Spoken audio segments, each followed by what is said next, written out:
The best thing about Nothing Personal is that we go 45 minutes and time stops.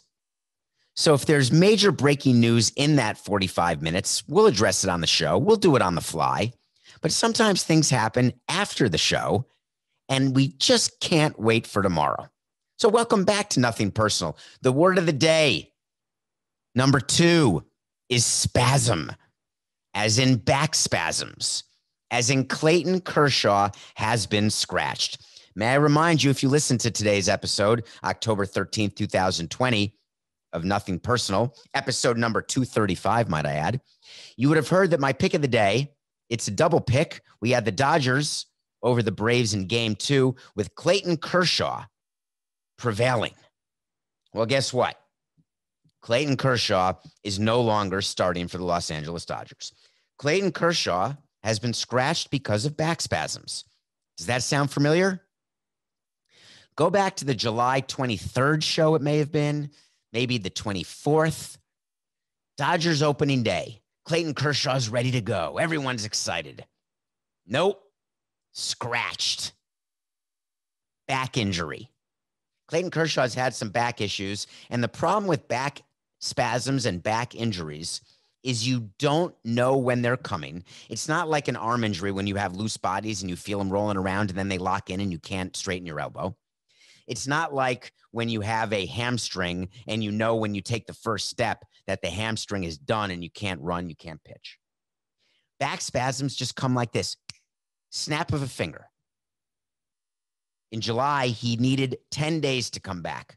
His first start of the season was August 2nd. He hasn't missed a start since then.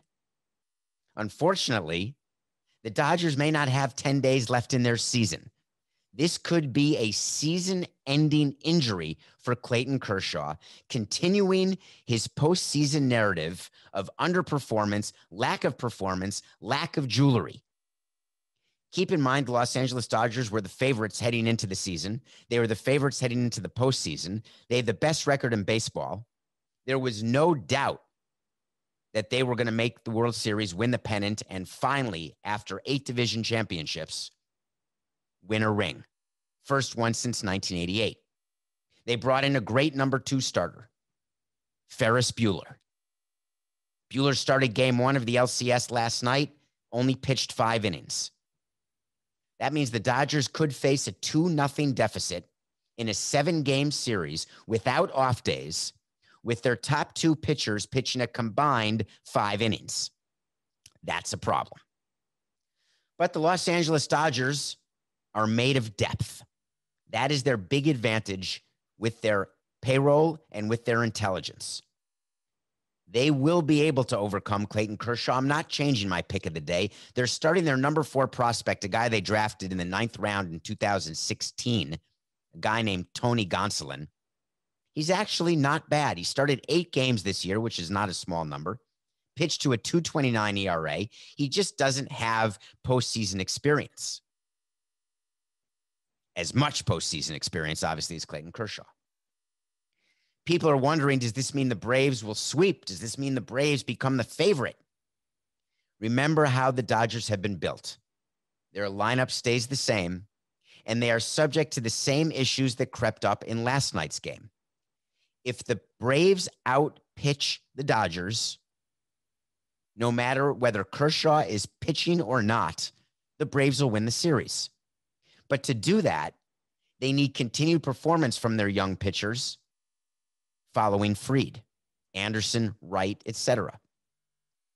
The other issue the Dodgers have to deal with is what happened last night when they didn't bring in Kenley Jansen.